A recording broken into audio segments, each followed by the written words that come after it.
여러분 지난번 설교를 통해서 청년들에게 잃어버린 것 바로 그 부르짖음에 대한 도전을 여러분에게 했습니다. 여러분 부르짖음의 자리에서 하나님을 만나고 계십니까? 우리가 그분께 부르짖을 수 있다는 것은 우리가 그분을 믿고 있다는 증거입니다. 우리가 우리의 힘으로 이 땅을 살아내는 것이 아니라 날마다 하나님을 구하며 부르짖는 자리에 있는 우리 청년들이 될 수 있기를 주의 이름으로 축복합니다. 저는 매력적인 청년들, 매력적인 그리스도인들이 어떤 그리스도이니까 생각해 봅니다. 여러분의 탁월함으로 공동체를 이끌어가고 여러분의 삶을 이끌어가는 것이 아니라 주님의 은혜를 구하는, 세상의 관점에서 볼 때 무릎 꿇는 자리에 주의 은혜를 구하는 것, 가장 약한 자의 모습이지만 하나님 보시기에는 가장 매력적인 그리스도인이라고 생각합니다. 그런 매력적인 그리스도인이 될 수 있기를 주의 이름으로 다시 한번 축복합니다.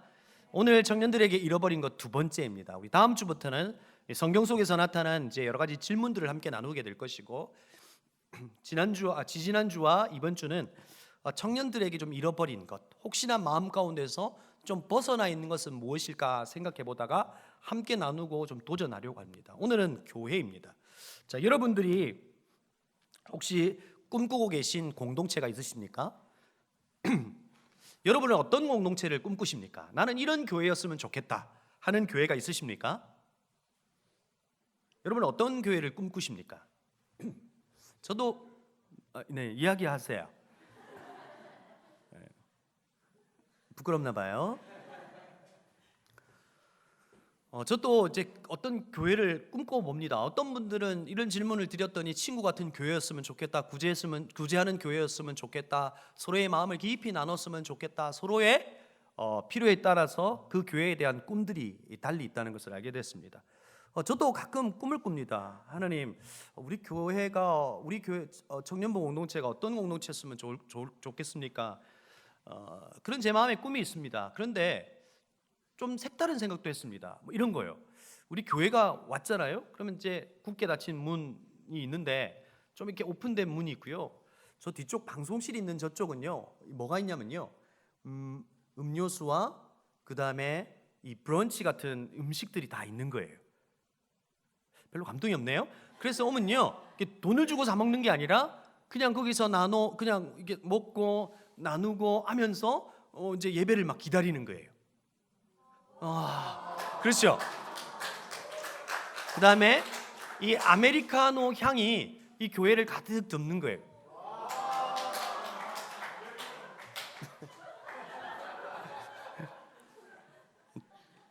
내년 재정을 좀 바꿔야 될 것 같긴 한데, 아무튼 그런 걸 좀 꿈꿔요. 뭐 그 꿈은 이루어질 거라고 저는 생각해요. 또 어떤 꿈을 꿔요?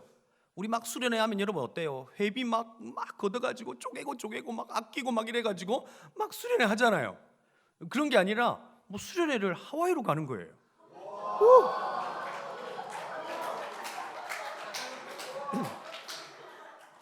그렇지 않아요? 여러분, 용인적 구석탱이도 하나님의 것이고 하와이도 다 하나님의 것인데 하나님 하시면 하실 수 있는 거죠. 그렇죠?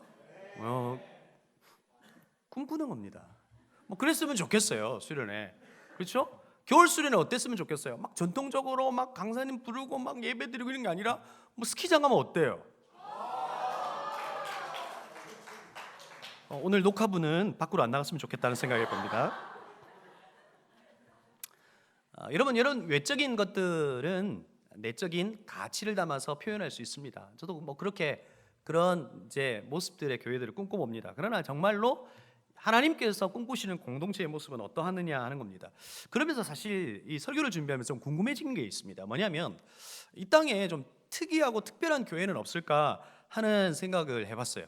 그리고 찾아보니까 정말로 특이한 교회들이 있었습니다. 한번 PPT를 보여주실까요? 네, 이런 교회였습니다. 여러분, 이런 교회가 있어요. 보세요. 이게요, 인도네시아에 있는 교회인데요, 새 모양으로 한 교회가 있어요. 왜 이 교회를 지었냐면요, 이 목사님이 성도들과 함께 이 새에 타서 날아가는 꿈을 꿨대요. 그래서 그 꿈을 꾸고 이 교회를 지은 거예요. 그렇죠? 근데 이 교회가 완전히 새됐어요. 성도가 없어요. 교회가 무너지고. 그 다음에 여러분, 우리나라에 있는 교회죠. 제주도에 가면 이제 방주교회라고 아주 이쁜 교회예요. 이 교회 밖에 이렇게 물이 나지막한 물이 있으면서 마치 방주처럼 지은 교회가 있어요. 그 다음에 이 교회는요 에티오피아에 있는 교회예요. 그러니까 큰 바위를 파서 거기에 교회를 짓고, 여러분 보이지 않지만 위에서 보면 이 십자가 모양이에요. 이런 교회 다니고 싶지 않습니까? 또 여러분 이런 교회도 있죠. 해발이 600m래요. 600피트. 그러니까 이 교회를, 프랑스에 있는 교회인데 이 교회를 가려면 어떻게 해야 될까요? 그렇죠? 이런 엄청난 수고로움으로 이 교회를 가야 돼요. 여러분 이 교회 이렇게 말이 안 돼요. 여러분 이런 교회가 여러분의 교회라면 이 교회 가겠습니까? 안 가지요. 근데 여러분 오늘 왜 이렇게 반응을 잘해요? 제가 좀 당황스러웠어요. 막 지금 수련회 하는 그런 느낌 들어요.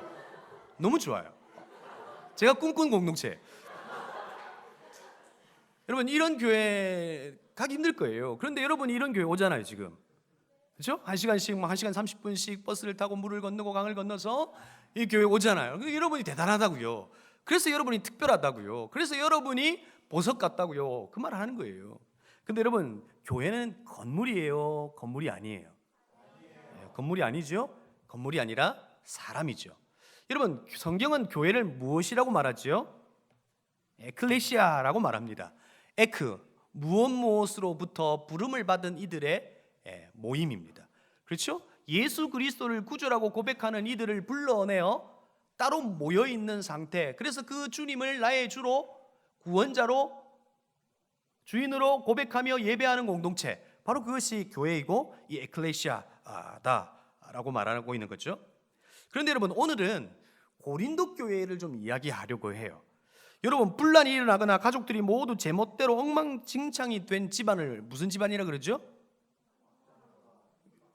분비박산. 또요? 그렇죠. 콩가루 집안이라 그러잖아요. 여러분 사실은 고린도 교회가 정말로 콩가루 같은 교회예요. 서로가 하나 되고 연합하고 일치되지 않는, 정말 부름을 받아서 한 연합의 공동체가 된 모습을 보여주지 않는 마치 그런 공동체의 모습이에요. 여러분 이들에게는, 이 고린도 교회에는 특별함이 있었어요.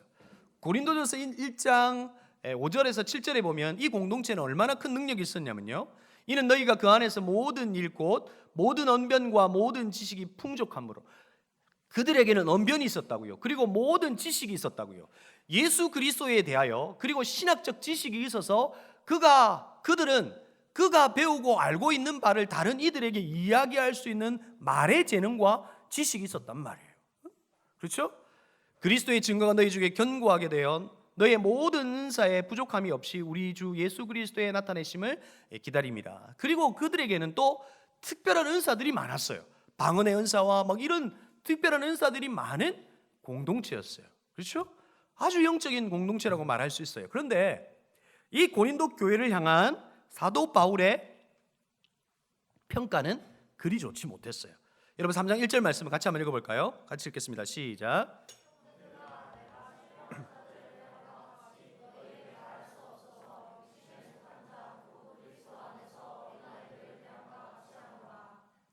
여러분 사도 바울은 그들을 향하여 육신에 속한 자라고 말했고 어린 아이와 같다고 말했어요.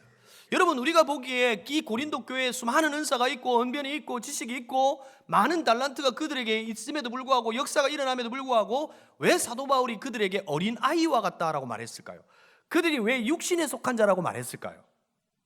여러분 우리가 이미 알고 있듯이 그들에게는 여러 갈래의 파들이 나뉘어져서 파당을 짓고 다투는 일이 있었다는 거예요.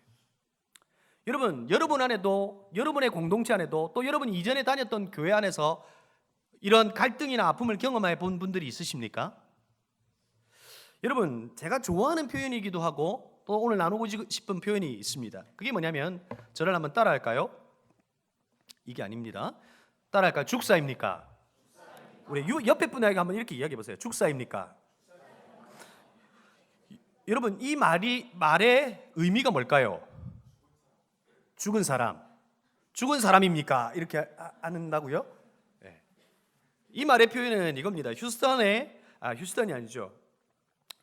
가면 서울 교회라고 하는 교회가 있습니다. 그런데 거기에서 이 재직회나 공동회를 할 때 서로의 의견이 있을 수 있어요. 그러면 자기의 의견을 이야기하다가 옆에 계신 분이 지금 그 이야기를 하고 있는 이 성도님의 발언이 뭔가 본질적이지 않다라고 말할 때 그 옆에 분이 이렇게 말할 수 있습니다.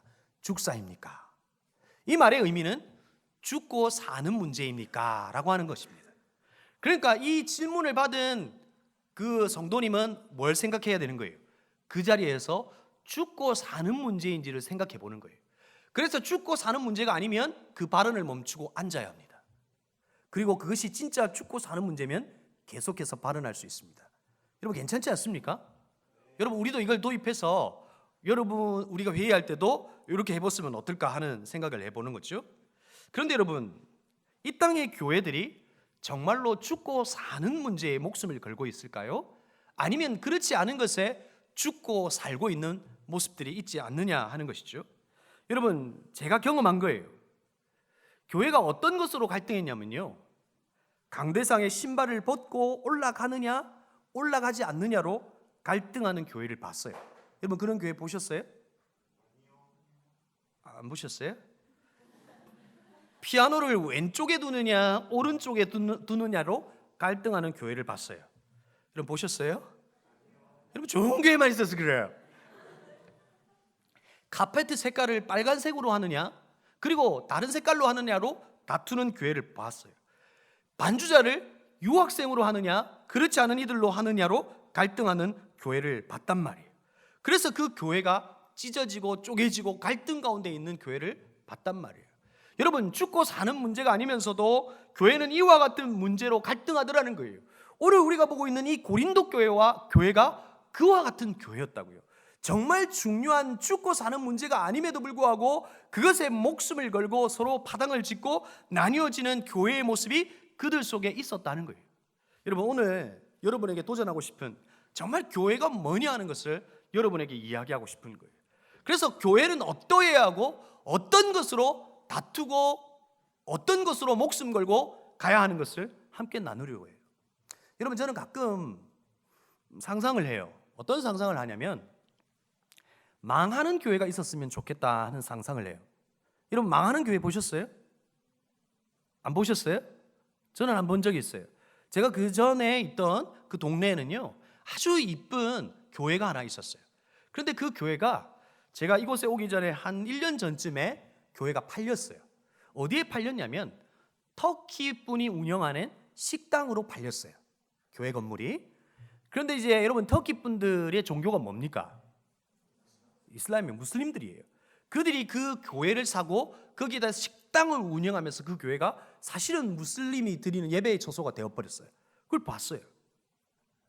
그런데 여러분 제가 교회가 망하는 교회를 봤으면 좋겠다라고 하는 그 말의 의미가 뭐냐면 이렇게 했을 때 망했으면 좋겠다는 거예요.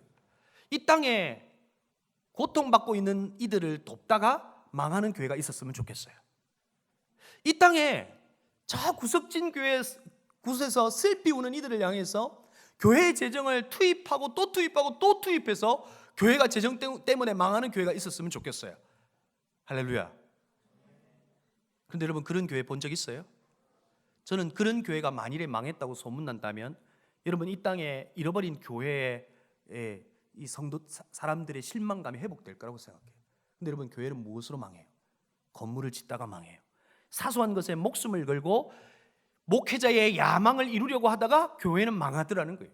그런데 여러분 진짜 교회는 무엇이냐 하는 것을 오늘 고린도전서 12장에서 우리에게 말해주고 있는 거예요. 여러분 12장 12절에서 뭐라고 이야기해요? 몸은 하나인데 많은 지체가 있고 몸의 지체가 많으나 한 몸과 같이 그리스도도 그러하니라. 몸의 지체가 많은데 한 몸이다 하는 것으로 이야기하고 있는 거죠. 여러분 PPT 한번 보여주시겠습니까? 여러분 여러분의 몸 중에서 여러분의 생각하기에 가장 중요한 몸의 부위가 어디라고 생각하세요? 평소에 여러분 생각하고 있잖아요. 여러분이 생각하기에 여러분의 몸의 부위 중에 가장 중요한 부위가 어디예요? 심장. 그런 생각을 했어요? 그렇죠? 심장이래요. 그렇죠? 여러분 저는요 여기 다쳐봤잖아요. 다쳐보니까요 얼마나 불편한지 몰라요. 정말 불편하고 이 손 하나가 얼마나 소중한 건지를 알 수 있을 것 같아요. 여러분에게 정말 중요한 몸의 부위가 어디인 것 같아요? 이거 없으면 안 될 것 같다. 이렇게 질문해 볼까요? 여러분이 보기에 가장 자신 있는 부위가 어디예요?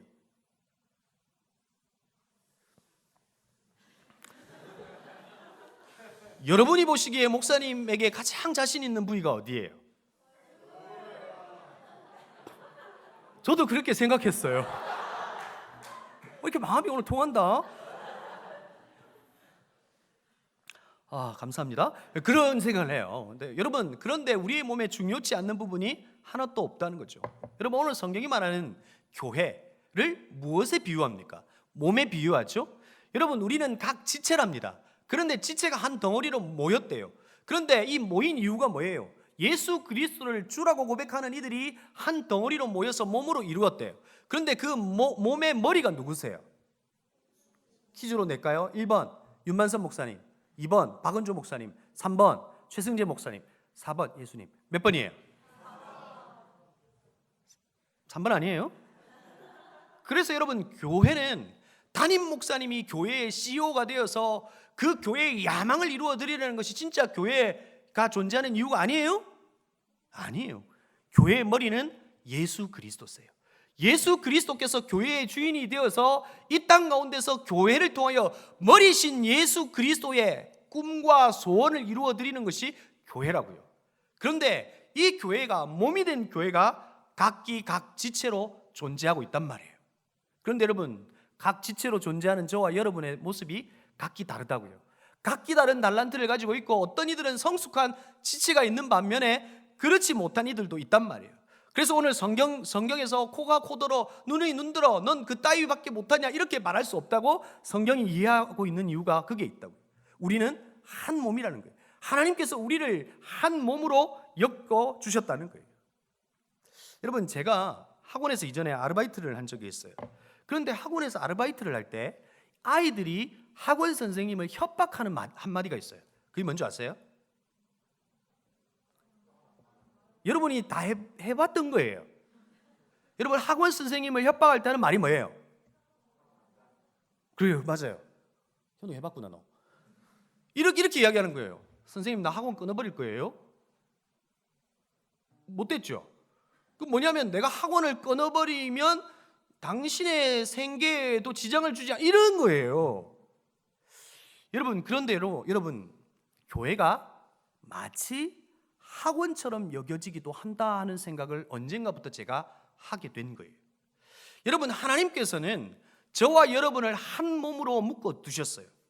그래서 사실은 우리가 이 교회를 떠나 다른 곳으로 이동한다는 것, 그래서 교회에서 떠난다는 것은 단순히 학원을 옮기는 정도가 아니에요. 몸의 지체로 이루어진 우리의 몸이 떨어져가는 고통이 우리 가운데 있는 거죠. 그런데 여러분, 우리에게 교회가 학원처럼 되어버렸어요. 내 목적을 따라서, 내 필요를 따라서 그 교회를 선택하는 것이 지금 우리의 모습 속에서 보여지는 현상이더라는 거예요. 정말 그럴 수 있냐는 거예요. 정말로 교회가 그런 방식으로 선택하면서 그 몸에서 떨어져 나가는 고통이 우리 모두에게 있으면서도 그 고통을 느끼지 못한 채 떨어져 가는 것이 교회의 모습이냐는 거예요. 여러분, 교회가 어떠해야 하냐고 오늘 우리에게 말해줍니다. 교회는 분명히 한 몸으로 구성되어 있다고 이야기해 줍니다. 그래서 그것을 지지해 주는 말이 바로 13절의 말씀입니다. 우리 13절 말씀 우리 같이 한번 읽어볼까요? 시작.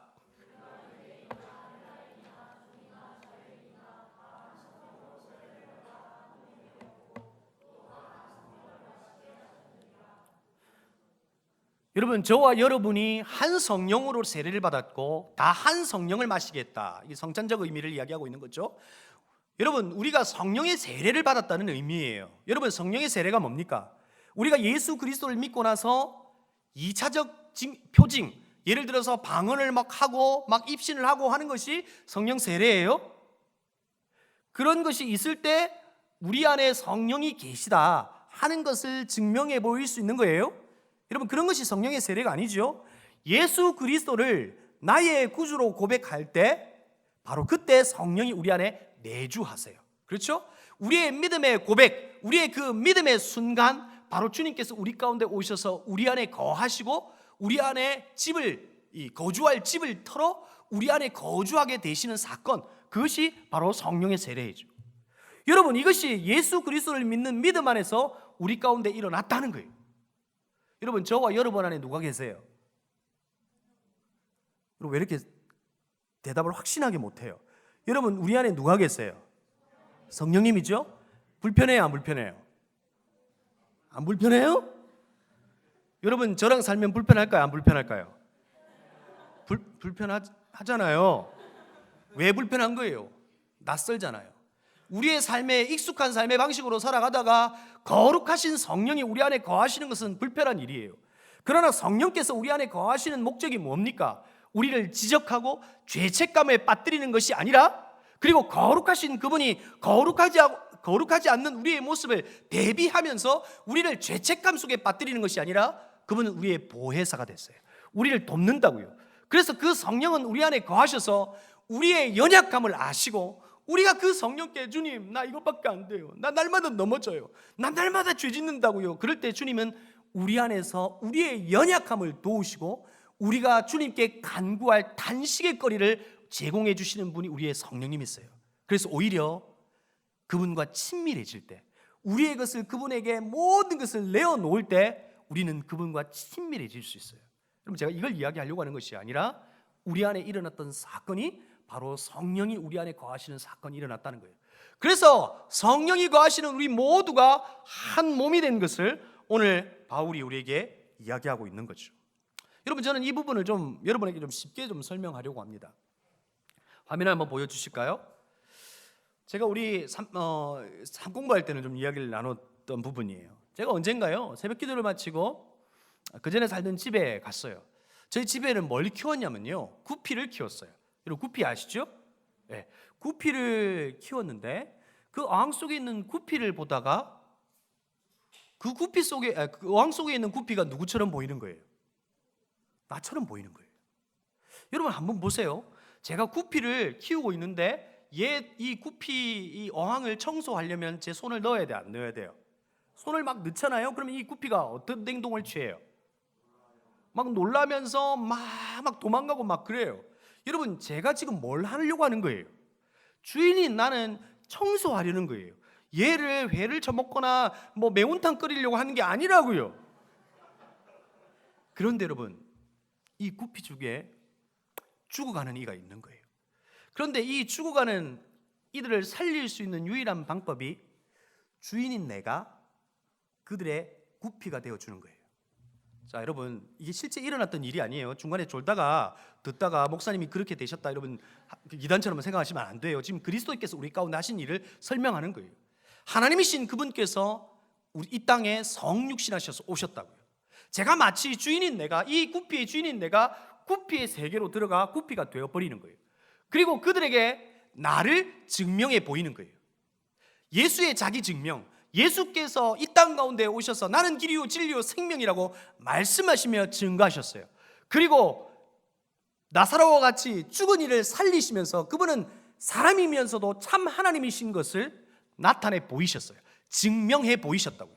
저도 이 구피의 세계에서 그렇게 한 거예요. 그러면서 내가 너의 길이요 진리요 생명이고 내가 너를 살릴 수 있는 유일한 게 바로 나라고 이야기해요. 그런데 여러분, 이 구피들이 믿어요, 안 믿어요? 뻥치시고 있네 그러는 거예요. 그래서 내가 이들을 위하여 결정해요. 무엇을 결정했냐면 이들을 위해서 죽는 거예요. 그런데 이들을 위해서 왜 죽냐면 이 구피의 세계 속에서 있었던 약속이 있었어요. 한 사람을 보내어 뱀의 머리를 상해버리게 할 거라고 했던 하나님의 약속의 말씀이 이 구피 세계의 약속으로 있었던 거예요. 그래서 제가 이들을 위해서 죽어버렸어요. 여러분, 또 여기에서 또 중간에 또 깬 분들이 이것이 실제인지 막 이렇게 생각하지 마세요. 여러분, 예수 그리스도께서 우리 가운데 하신 일이에요. 자기를 증명해 보이셨어요. 그리고 내가 널 사랑한다고, 하나님 우리를 사랑하신다고, 내가 너의 길이요 진리요 내가 너의 죄에서 구원할 유일한 사람이라고, 유일한 하나님이라고 이야기했지만 그들이 믿지 못했어요. 그래서 예수 그리스도께서 이 땅 가운데 오셔서 십자가에 매달아 자기 자신을 죽이셨어요. 그러시면서 로마서 5장 8절에서 어떤 말씀으로 사도 바울이 말합니까? 여러분, 같이 한번 읽어볼까요? 같이 한번 읽겠습니다.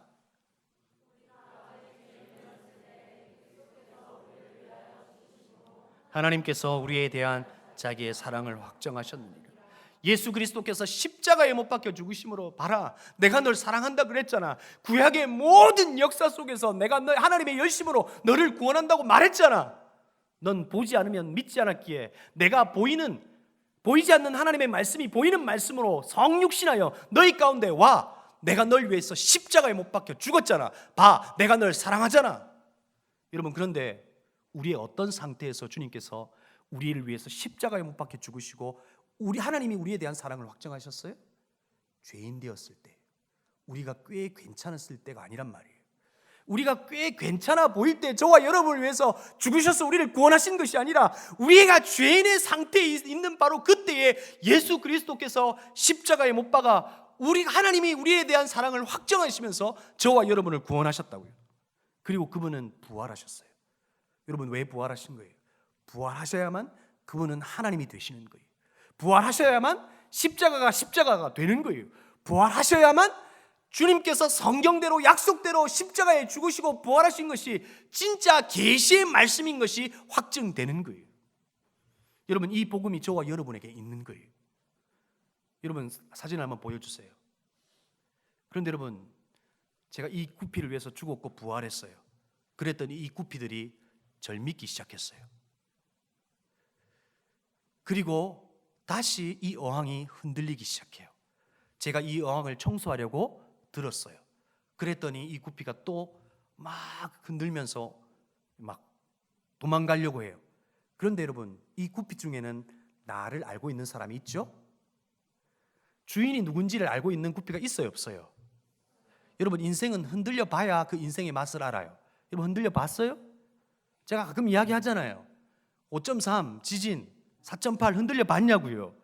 여러분, 가끔 하나님께서 우리의 인생 가운데 이런 흔들림을 좀 주셨으면 좋겠어요. 제가 이렇게 딱 설교하고 있는데 막 흔들려 버렸으면 얼마나 좋겠어요. 그렇죠? 그럼 하나님 사랑, 그렇죠. 그럴 때 여러분, 흔들려 볼 때 참 내가 별게 아닌구나 하는 것을 알게 되죠. 그런데 여러분, 이 어항이 흔들려요. 그런데 이 구피 중에는 날 알고 있는 이가 있다고요.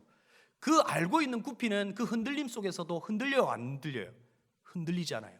왜요? 주인은 나를 사랑한다는 것을 알게 돼요. 알고 있어요. 그 주인은 나를 죽이는 이가 아니라 날 사랑하는 존재인 것을 알고 있기에 그는 이 세상의 흔들림 속에서도 흔들리지 않는다고요. 이것이 저와 여러분이 경험하는 거 아니에요? 여러분, 예수 그리스도께서 우리를 위해서 왜 죽으셨어요? 구원이 목적이긴 하지만 그 이유는 사랑하시기 때문이에요. 여러분, 저와 여러분이 이 복음을 받아들인 이들이고 그 복음을 받아들인 저와 여러분이 이곳에서 함께 예배하며 모여 있는 거예요. 여러분, 교회는 어디 위에 세워진 거예요? 하나님께서 저와 여러분을 모아두셨어요. 여러분, 우리는 어떤 고백 위에 세워져 있냐고요? 베드로가 예수 그리스도에 대하여 이렇게 고백합니다. 시몬 베드로가 대답하여 이르되 주는 그리스도이시오 살아계신 하나님의 아들이다라고 하는 고백을 합니다. 그 고백 가운데 주님께서 뭐라고 말씀하세요? 또 내가 내게 이르노니 너는 베드로라 내가 이 반석 위에 내 교회를 세우리니 음부의 권세가 이기지 못하리라. 여러분, 18절에 말하는 이 반석이라고 하는 이 베드로의 별명이기도 해요. 여러분, 천주교에서는 가톨릭에서는 이 반석을 누구라고 이야기해요? 베드로라고 이야기하죠. 그래서 여러분, 일대의 교황이 베드로인 거죠. 여러분, 여기에서 말씀하시는 것은 무엇입니까? 바로 베드로 너의 그 고백으로부터 교회는 시작된다는 거예요. 예수 그리스도를 구주라고 고백하는 이들이 이곳에 모인 거예요. 하나님께서 이렇게 모이게 하셨다고요. 그래서 이 모임 속에서 예수 그리스도를 구주라고 고백하고 그분이 나의 하나님인 것을 고백하며 우리가 서로 하나 된 것을 유지하며 이 공동체 속에서 그리스도의 사랑을 경험하며 가기를 원한다고요. 그런데 여러분, 하나님께서 모아두시고 이 각기 다른 지체가 서로 하나 되는 방식이 뭐라고 고린도전서 12장에서는 말하고 있는 거예요. 바로 사랑이라고 이야기하는 거예요. 그래서 13장에서 사랑장이 나오는 이유가 뭐예요? 사랑장의 13장의 사랑은 은사가 아니에요. 교회가 모여서 존재할 때 각기 다른 지체가 하나 될 수 있는 방법은 그리스도의 사랑, 그 죄 사함의 사랑을 경험한 이들이 그 사랑으로 서로를 사랑해낼 때 그 속에서 하나 되는 것을 통해서 한 몸 된 교회, 머리이신 예수 그리스도의 그 교회가 하나님은 보이지 않지만 보이는 그리스도를 이 교회를 통해서 드러나게 하신다는 거예요. 여러분, 이 세상이 교회를 보면서 손가락질해요. 여러분, 이 교회를 보면서 부활하신 그리스도의 모습이 이 교회 속에서 보이지 않아서 너무나 안타까워요. 세상은 갈등할 수 있어요. 교회도 갈등이 있고 문제가 있을 수 있어요. 그러나 교회의 방식은 어떤 거예요? 그리스도의 사랑으로 사랑해내는 방식으로 그 교회가 세워져 가는 거예요. 여러분, 우리는 목장이 있어요. 여러분 목원들을 바라보면서 하나님께서 목장의 그 교회로 엮어 두셨어요. 그런데 여러분, 그 목장의 목원들이 여러분 마음에 다 들어요, 안 들어요? 목자들에게 묻습니다. 목원들이 마음에 들어요, 안 들어요? 그럼 예상과 다른 대답을 자꾸만 해요. 내 배에서 난 자식도 내 마음에 들어요, 안 들어요? 안 들 때가 많다고요. 여러분, 부모님들이 하는 이야기 아니에요? 그런데 여러분, 하나님께서 그렇게 엮어 두셨어요. 이 목장이라고 하는 가족 공동체로 하나님께서 엮어 두셨어요. 그런데 여러분, 세상은 그 엮임 속에서 자기의 존재를 드러내려고 애쓰죠. 그러나 하나님께서 교회 공동체를 엮어 두셨을 때는 우리 안에서, 그 공동체 안에서 무엇이 드러나야 되는 거예요? 우리의 연약함이 드러나는 거예요. 우리의 본성이 그 공동체 속에서 드러나는 거예요. 근데 여러분, 세상은 어때요?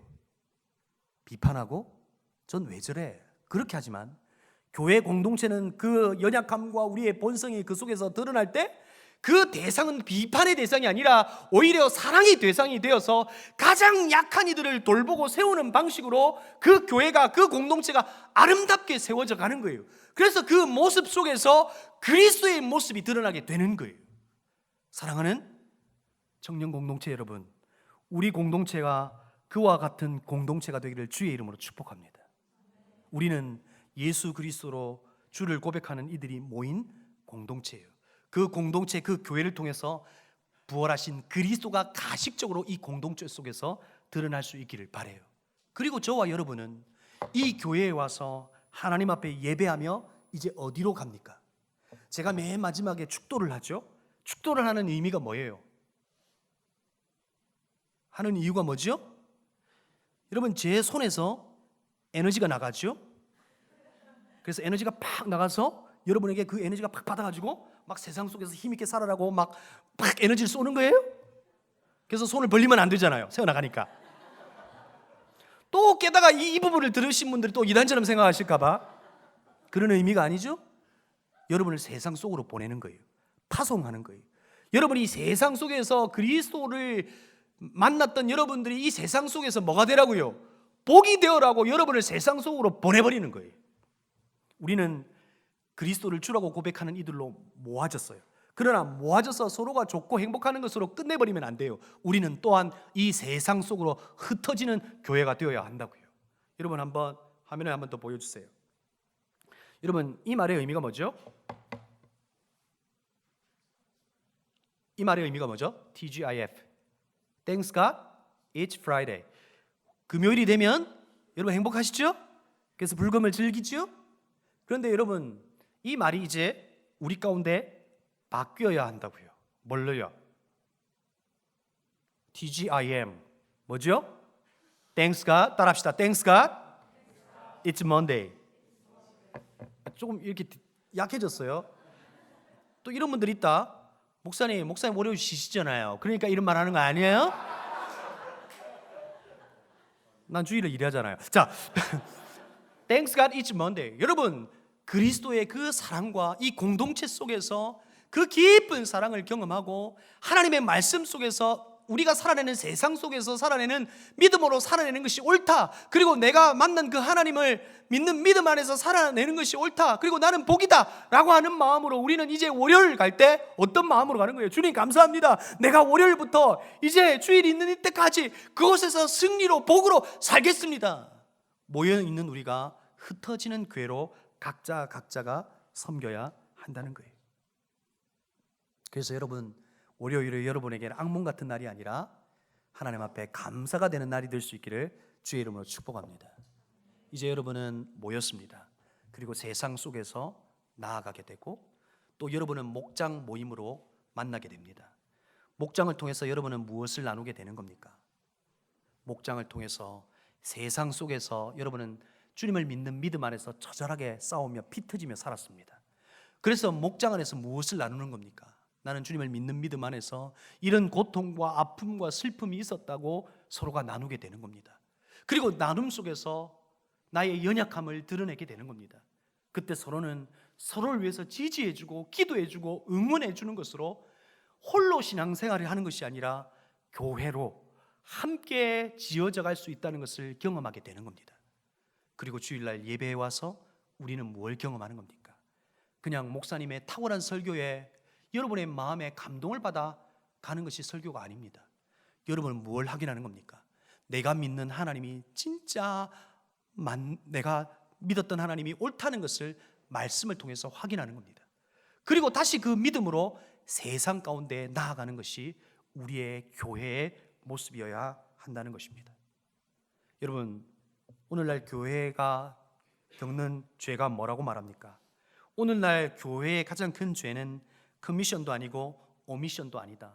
성경에서 말하고 있는 해야 할 것을 하는 것, 그리고 하지 말아야 할 것을 하지 않는 것 정도를 지키는 것, 그것이 교회의 목적이 아니고, 그것을 하지 않는 것이 죄가 아니라 교회 안에 미션, 하나님이 주신 사명을 잃어버리는 것이 바로 죄라고 이야기하는 거죠. 여러분, 우리의 공동체는 어때야 합니까? 교회는 크게 네 종류의 교회가 있다고 합니다. 어떤 교회가 있습니까? 여러분, 박물관이 되어버린 교회가 있습니다. 뮤지엄 철치가 있다고요. 과거를 자랑합니다. 예전에 우리 교회는 이랬어 하는 교회가 있습니다. 또 어떤 교회가 있습니까? 메인터넌스 철치가 있습니다. 현상을 유지하려고 하는 교회가 있습니다. 또 어떤 교회가 있습니까? 미니스트리 철치가 있습니다. 그 교회가 계속해서 사역하고 막 그 교회의 어떤 사명을 이루어드리기 위해서 열심으로 돌리는 교회가 있습니다. 그래서 이것이 옳은 길인가도 생각하지 못할 정도로 사역으로 밀어붙이는 교회가 있습니다. 근데 여러분, 우리의 교회는 어떤 교회여야 합니까? 우리의 공동체는 어떤 교회여야 합니까? 바로 미셔널 처치입니다. 그리스도께서 교회에게 주신 영혼 구원하여 제자 삼는 교회가 우리 교회여야 한다는 것입니다. 그래서 여러분에게 도전합니다. 목장 안에는 VIP가 있어야 합니다. 제가 2020년을 시작할 때 그 VIP를 작정하는 시간을 가지게 될 겁니다. 그런데 여러분 안에 품으셔야 합니다. 그냥 우리끼리 모여서 서로 토닥토닥 해주는 공동체가 아니라 우리가 받은 예수 그리스도의 복음으로 모였던 우리가 흩어지는 방식으로 나아가 그리스도의 복음을 전하는 것이 진짜 교회의 존재의 이유라는 겁니다. 바로 그 미션이 회복되는 우리 공동체가 되기를 주의 이름으로 축복합니다. 나에게 맞는 교회가 어딘가 이곳저곳 방황하다가 여러분의 신앙생활이 끝나지 않았으면 좋겠습니다. 그리스도께서 주신 사명을 이루어드리는 저와 여러분이 되었으면 좋겠습니다. 그래서 주님이 기뻐하시는 우리 은혜 샘물교회 청년 공동체가 되었으면 좋겠다 하는 것입니다. 그 사명을 이루어드리는 저와 여러분이 되기를 주의 이름으로 축복합니다.